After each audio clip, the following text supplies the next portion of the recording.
उत्तराखंड मैं हूं आपके साथ जागृति। बुलेटिन की शुरुआत कर रहे थे इस वक्त की बड़ी खबर से। बड़ी खबर देहरादून से आ रही, जहां बीजेपी प्रदेश अध्यक्ष मदन कौशिक ने प्रेस कॉन्फ्रेंस की। मोदी सरकार के 8 साल पूरे होने पर उन्होंने प्रेस कॉन्फ्रेंस की है। तो पीएम मोदी ने धारा 370 को हटाया, विपक्ष पर लगाया धरना प्रदर्शन आंदोलन करने का आरोप। तो सर्जिकल स्ट्राइक के बाद विपक्ष ने सेना पर सवाल उठाया, ऐसा भी उन्होंने कहा। और साथ ही उन्होंने कहा कि जनधन के खातों का विपक्ष ने मजाक उड़ाया है। तो प्रदेश महामंत्री सुरेश भट्ट, अनिल गोयल भी मौजूद रहे हैं। तो ये बड़ी खबर देहरादून से हम आपको बता रहे हैं, जहां पर बीजेपी प्रदेश अध्यक्ष मदन कौशिक ने प्रेस कॉन्फ्रेंस की। उन्होंने मोदी सरकार के 8 साल पूरे होने पर प्रेस कॉन्फ्रेंस की, जहां उन्होंने बोला कि पीएम मोदी ने धारा 370 को हटाया, जनधन के खातों का विपक्ष ने मजाक उड़ाया। तो ये प्रदेश महामंत्री भी वहां पर मौजूद रहे।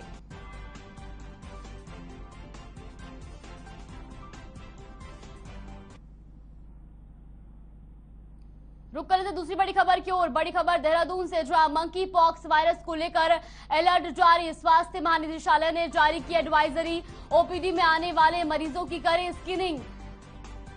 तो वहीं लक्षण दिखने पर उच्च स्तर पर रिपोर्ट करने को भी कहा गया है। इस वक्त की बड़ी और अहम जानकारी देहरादून से आपको बता रहे हैं, जहां पर मंकी पॉक्स को लेकर अलर्ट जारी किया गया है।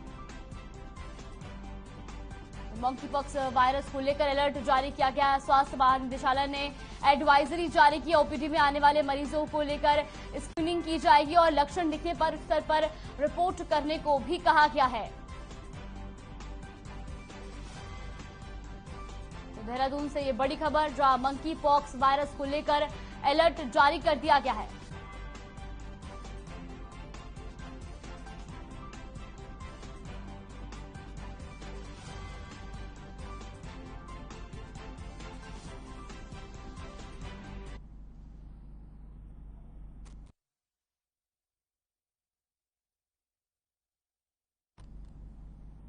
उत्तराखंड में होने वाले बजट सत्र की तारीख और जगह में बदलाव किया गया है। दरअसल गैरसैंण में होने वाला बजट सत्र अब 14 से 20 जून तक देहरादून में होने जा रहा है। पहले ये बजट सत्र 7 जून से गैरसैंण में शुरू होना था, लेकिन चारधाम यात्रा, 10 जून को राज्यसभा चुनाव की वोटिंग और 10 जिलों में चल रही पुलिस भर्तियों को देखते हुए ये बदलाव किया गया। वित्त और शहरी विकास मंत्री प्रेमचंद अग्रवाल ने कहा कि सभी बातों को रखते हुए ये निर्णय लिया गया है। जबकि प्रदेश के पूर्व मुख्यमंत्री हरीश रावत ने प्रदेश सरकार पर तंज कसते हुए कहा कि गैरसैंण में बजट सत्र न होना उत्तराखंड की जनता के साथ धोखा और विधानसभा की अवमानना है। कुछ दुख, कुछ गुस्सा, 10 बहाने बनाकर अंत में श्री पुष्कर सिंह धामी सरकार ने बजट सत्र देहरादून में ही आयोजित करने का फैसला किया। बड़े बहाने बनाए गए गैरसैंण में जाने। 2 ऐसे महारथी जो अपने को राज्य आंदोलन का पुरोधा कहते हैं, उन्होंने 4 धाम यात्रा के संचालन का बहाना बनाकर गैरसैंण में सत्र न होने की वकालत की। 20 जून तक होना है और देहरादून में होना है। ये बजट सत्र होगा और उम्मीद कर रहा हूँ ये बजट सत्र हमारे सभी माननीय विधायकों के सहयोग से अच्छा संपन्न होगा। सर, कल्पना सैनी जी को मैं बधाई दे रहा हूँ। हमारे यहाँ से राज्यसभा के सांसद के रूप में आज वो नामांकन कर रही है। उम्मीद कर रहा हूँ निर्विरोध वो हमारी सांसद बनेगी और आने वाले समय पे जैसे वो हमारी महिला हैं, अन्य पिछड़ा क्षेत्र से आती हैं, हरिद्वार से आती हैं, पढ़ी लिखी हैं, हमारे उत्तराखंड के लिए बहुत कुछ करेंगे। ऐसा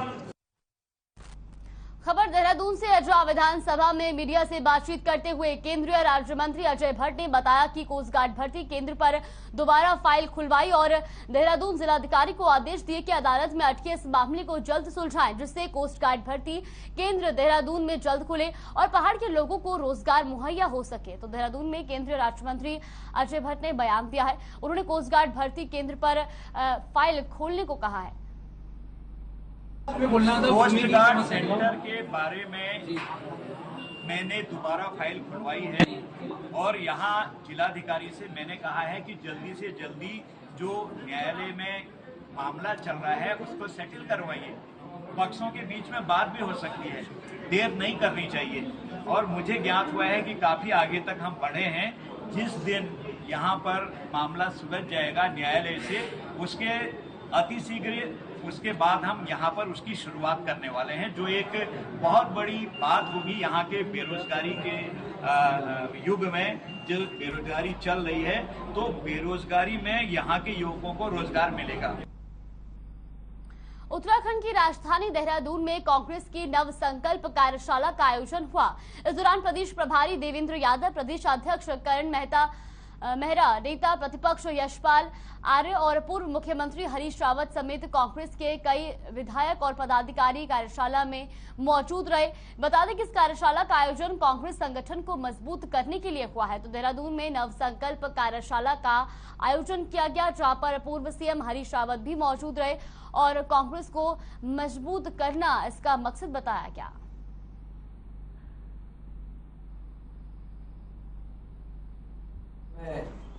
देहरादून में नव संकल्प कार्यशाला का आयोजन किया गया।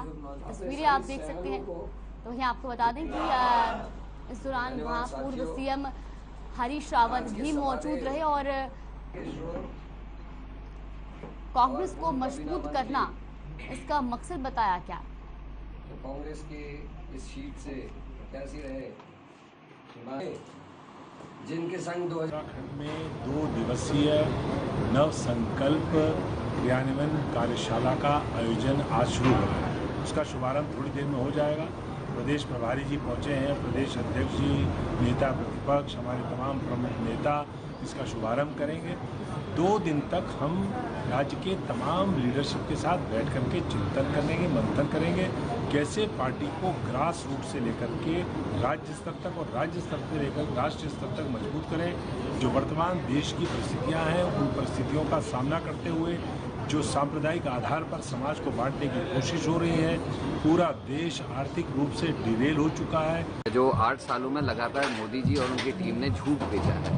महंगाई कम करेंगे कहा था, तो आप देख लीजिए आज किस बेतासा महंगाई बढ़ी है। उन्होंने कहा था 2 करोड़ लोगों को रोजगार देंगे, आज नौजवान नवयुवतियां सब बेरोजगार पड़ी हैं। हर घर में कोई ना कोई पोस्ट ग्रेजुएट या बड़ी डिग्री लिया हुआ व्यक्ति जो है बेरोजगार बैठा हुआ है। बहुत सारी परेशानियां लोग झेल रहे हैं, लेकिन रोज एक नया सपना, कभी मंदिर का सपना, कभी कुछ और सपना, कभी कोई ऐसी चीज़ है जिसके लिए बीजेपी ने 15-20 साल लोगों को मेंटली तैयार किया, उसको आगे रखकर सपना दिखाना। और लोग जो हैं आवाम परेशान है, और लेकिन उस चीज़ से बाहर निकालने का काम इस सिंपल शिविर के द्वारा हम अपने सिपाहियों को तैयार करने का काम करें। कांग्रेस ने उदयपुर में नारा दिया 2 अक्टूबर से पूरे देश में भारत जोड़ो यात्रा शुरू। भ्रष्ट सब कांग्रेस कार्यकर्ता नफरत, घृणा, हिंसा के खिलाफ इस देश को एकजुट करने के इस संकल्प अभियान को हम आज यहाँ पर बैठकर कैसे धरातल में उत्तराखंड में लाएंगे, उसके लिए तमाम सब कांग्रेस करता है एकजुट होकर आगे की रणनीति बनाएंगे। जय हिंद। बाजपुर में भारतीय किसान यूनियन से जुड़े किसानों ने राकेश टिकैत पर हुए हमले पर विरोध जताया है। भारतीय किसान यूनियन से जुड़े किसानों ने राकेश टिकैत पर हुए हमले को लेकर बाजपुर कोतवाली में एसआई भगवान गिरी गोस्वामी को पीएम के नाम ज्ञापन सौंपा है। इस दौरान किसानों ने आरोपियों के खिलाफ सख्त कार्रवाई करने की मांग भी की है।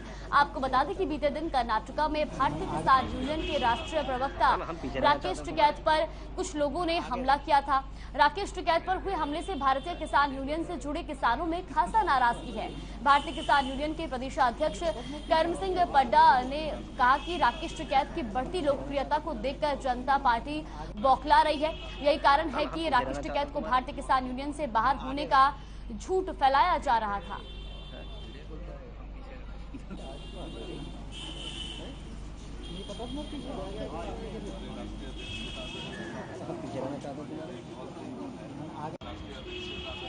हम पीछे रहना चाहते हैं कि जो घटना हुई टिकैत साहब के साथ, उसकी हम परजोर निंदा करते हैं।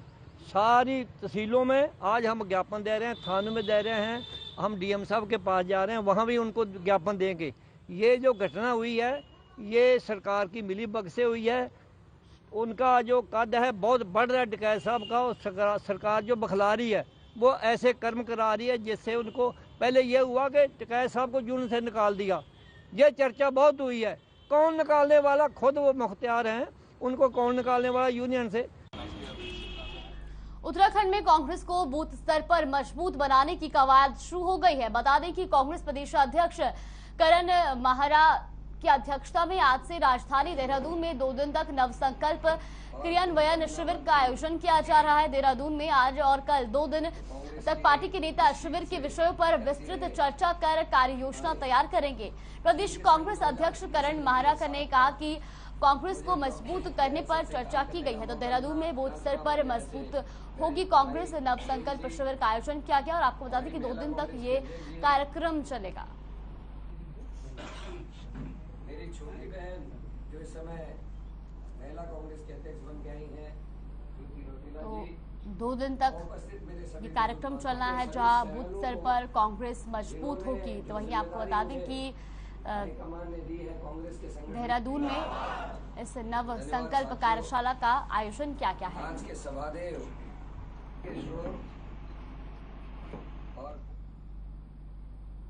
लैंसडाउन को पर्यटन नगरी कहा जाता है, जहां देश के कोने कोने से पर्यटक यहां आते हैं, लेकिन लैंसडाउन आजकल किसी और वजह से चर्चा का कारण बना हुआ है।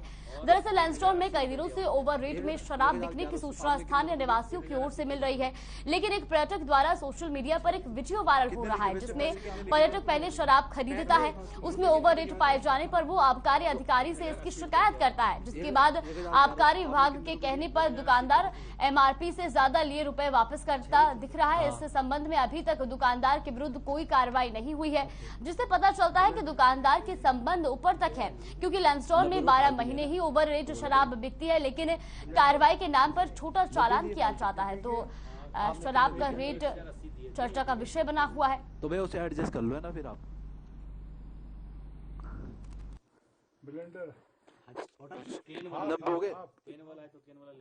देखिए लैंसडाउन की जो ओवर रेट की शिकायत है मेरे पास अभी 11:46 में एक वीडियो आया, उसके माध्यम से मेरे को जानकारी मिली है और इस पे जो भी नियमानुसार कार्रवाई होगी वो इस पे जरूर करेंगे। मैं जांच करूंगा और ये जांच का विषय है। कितने लिखे वैसे? उत्तराखंड के खानपुर में सड़क निर्माण में लापरवाही और घटिया निर्माण की शिकायत के बाद अधिकारियों में हड़कंप मच गया है।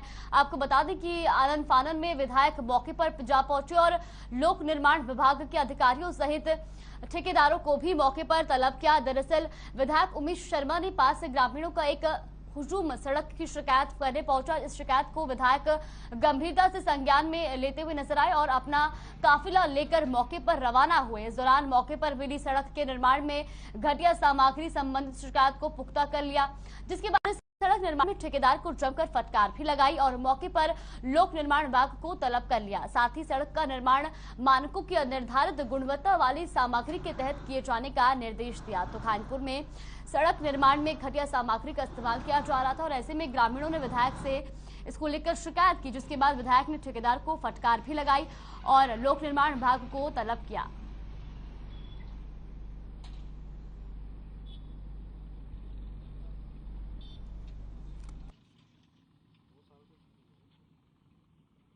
आपकी का है ये गांव की जो सड़क है मुख्य सड़क से अंदर तक, उसका निरीक्षण किया और 2 सेंटीमीटर ये पास है। तो अभी वही देख रहे थे कि निर्माण कार्य जो है वो ठीक चल रहा है नहीं चल रहा है इसका और क्वालिटी कैसी है, उसी का निरीक्षण किया है। हमारा नाम दादगी कला है जो लक्सर तहसील के अंदर आता है और ये जो रोड बन रही है ये गोवर्धनपुर रोड के साथ में एक लिंक रोड है, लेकिन माल ऐसा करना चाहिए जिससे कि 5 साल है जो चलनी चाहिए। अब ये बार बार टूटने का फायदा क्या है? ये इनसे ठेकेदारों से वसूली होनी चाहिए, क्योंकि पैमाना जो कहता है हमारा PWD का, वो जब खड़ी करते हैं अपनी एक कील खड़ी करते हैं तब ये पता लगता है कि बरसात के मौसम में वो टूट जाएगी, क्या होगा फिर। खबर कोटद्वार से है, जहां नगर निगम के वार्ड नंबर 19 लालपुर में 1.5 साल पहले बना निजी दूरसंचार कंपनी का मोबाइल टावर जर्जर हालत में है। मोबाइल टावर की जर्जर हालत के चलते आसपास के लोगों ने कोटद्वार उपजिला अधिकारी से शिकायत की है कि टावर को जल्द से जल्द ठीक किया जाए। टावर के आसपास रहने वाले लोगों ने SDM कोटद्वार को बताया कि टावर के बेसमेंट में मोटी मोटी दरारें आ गई हैं और बताया कि टावर जो है वो गिरने का खतरा बना हुआ है। डर है कि कहीं आंधी और तूफान में टावर गिरा तो बहुत नुकसान होगा। तो कोटद्वार में कोटद्वार की पूरा मामला बताया जा रहा है, जहां पर टावर जो है वो जर्जर हालत में, और ऐसे में लोगों ने एसडीएम से इसको लेकर शिकायत की है।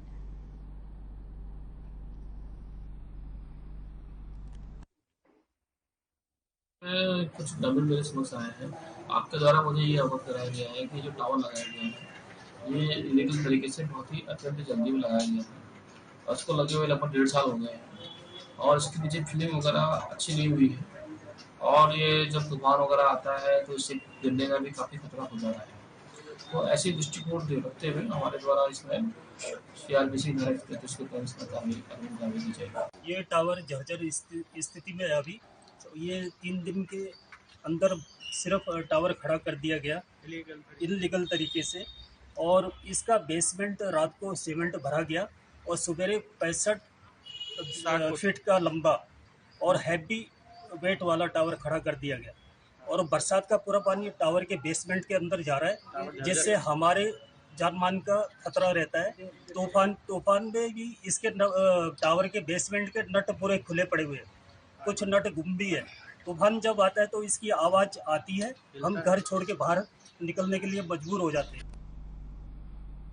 पौड़ी में गुलदार ने आतंक मचाया हुआ है। शहर के कोट ब्लॉक के आपको बता दें कि तहत आने वाले कठूड़ गांव में गुलदार ने 3 लोगों पर हमला कर उन्हें घायल कर दिया, जिसमें एक महिला समेत 2 लोग घायल हो गए। वहीं रेंजर अनिल भट्ट ने बताया कि सूचना मिलने के बाद तत्काल वन विभाग की टीम को मौके पर गश्त करने के लिए भेज दिया है। साथ ही कहा कि तीनों ही लोग आंशिक रूप से घायल हैं, जिनको जिला चिकित्सालय पौड़ी में इलाज के बाद छुट्टी दे दी गई है। वहीं गुलदार के हमले की घटना से गाँव में खौफ का माहौल पसर गया है। तो पौड़ी में गुलदार ने 3 लोगों पर हमला किया और एक महिला समेत 2 लोग इसमें घायल हुए हैं, जिसके बाद घटना के बाद गांव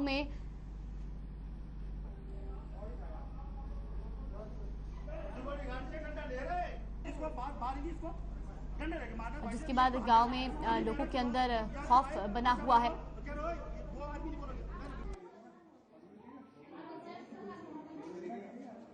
हमारे घर के नजदीकी में बाघ ने मतलब बकरी खा रहा था, वो बकरी को छुड़ाने के चक्कर में उसने पहले मेरी माँ को घायल किया, फिर मैं अपनी माँ को छुड़ाने के चक्कर में मेरे को भी उसने मतलब दांत मार दिए, तो माँ के भी 4-5 दांत। हम यहाँ आए अभी एम्बुलेंस को कारण का था, पर तब तक हम अपनी गाड़ी लेके आ गए यहाँ पर। आज रात से अपना एम्बुलेंस वाली हम डॉक्टर के पास गए तो डॉक्टर हमारे साथ में बदतमीजी से बात करने लग गया, कह रहा कि तुम कोर्ट क्यों नहीं गए, नजदीक तुम्हारा कोर्ट पड़ता है।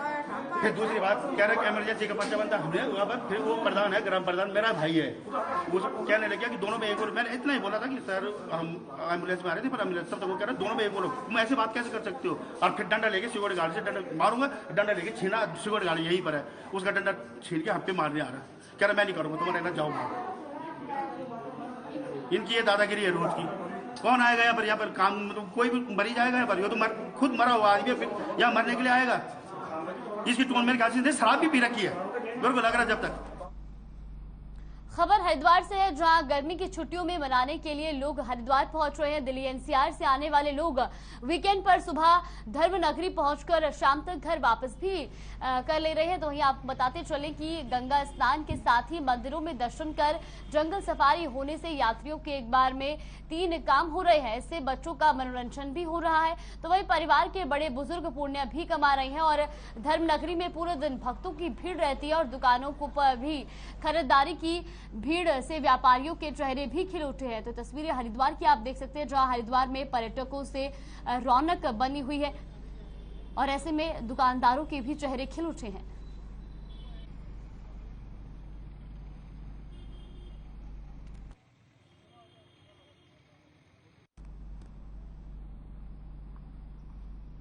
उत्तराखंड के जोशीमठ में स्थित विश्व धरोहर फूलों की घाटी पर्यटकों के लिए आज से खोल दी जाएगी। पर्यटन विभाग ने इसे खोलने की पूरी तैयारी कर ली है।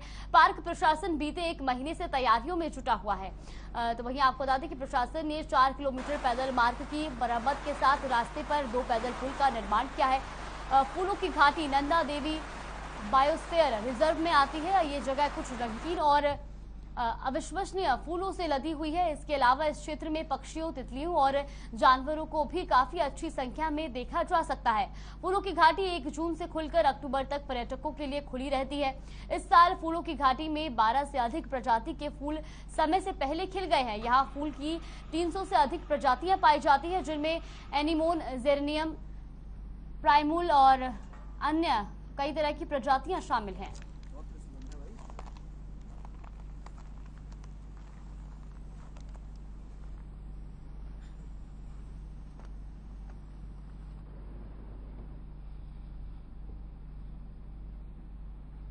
खबर सितारगंज से है, जहां बाबा विश्वनाथ जगदीशिला डोली रथ यात्रा का आयोजन किया गया, जिसका भव्य स्वागत श्री दुर्गा जोशी पीठ और मौनी बाबा मंदिर, शक्ति फार्म के बाबा तारकनाथ मंदिर में किया। इस मौके पर भारी तादाद में स्थानीय लोगों ने डोली दर्शन कर बाबा विश्वनाथ और जगदीशिला से सुख समृद्धि का आशीर्वाद मांगा। वही यात्रा संयोजक पूर्व मंत्री प्रसाद नैथानी ने बताया कि यात्रा विश्व शांति और कल्याण के लिए 10,500 किलोमीटर की दूरी तय कर प्रदेश के 1,000 तीर्थों का भ्रमण करेगी। उत्तराखंड देवभूमि है, हम उत्तराखंड की पौराणिक परंपराओं और संस्कृति को जोड़कर देश भर के लोगों का ध्यान देवभूमि की ओर आकर्षित कर सकते हैं। तो सितारगंज में डोली रथ यात्रा का आयोजन किया गया, जहां 1,000 तीर्थ यात्रियों का यहां पर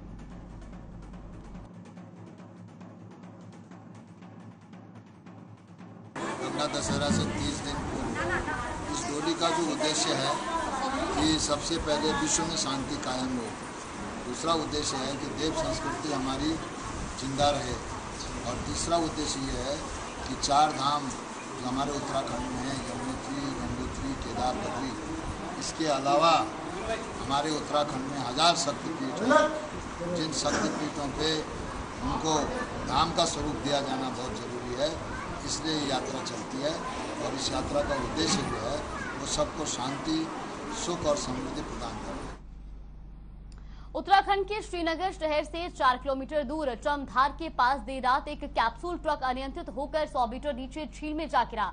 बताया जा रहा है कि वाहन में ट्रक चालक के अलावा कोई और सवार नहीं था। हादसे की जानकारी मिलते ही एसडीआरएफ की टीम मौके पर पहुंची, जिसके बाद देर रात रेस्क्यू ऑपरेशन चलाया गया। लाख कोशिशों के बाद भी चालक का दलदल में कुछ भी पता नहीं चला। वही एसडीआरएफ ने क्रेन की मदद से ट्रक को बाहर निकालने की कोशिश की, साथ ही चालक की खोजबीन भी जारी है। आपको बता दें कि वाहन चालक मैदानी क्षेत्र से भरे हुए सीमेंट का ट्रक लेकर ऊपर की ओर जा रहा था, तभी चमधार के पास ये हादसा हो गया। चालक का नाम प्रदीप कुमार निवासी रायबरेली बताया जा रहा है। वहीं श्रीकोट चौकी इंचार्ज ने बताया कि ट्रक चालक के बारे में अन्य ट्रक चालकों से जानकारी जुटाई जा रही है। तो श्रीनगर में झील में ट्रक गिर गया, जिसके बाद मौके पर एसडीआरएफ की टीम पहुंची और लगातार चालक का रेस्क्यू किया जा रहा है।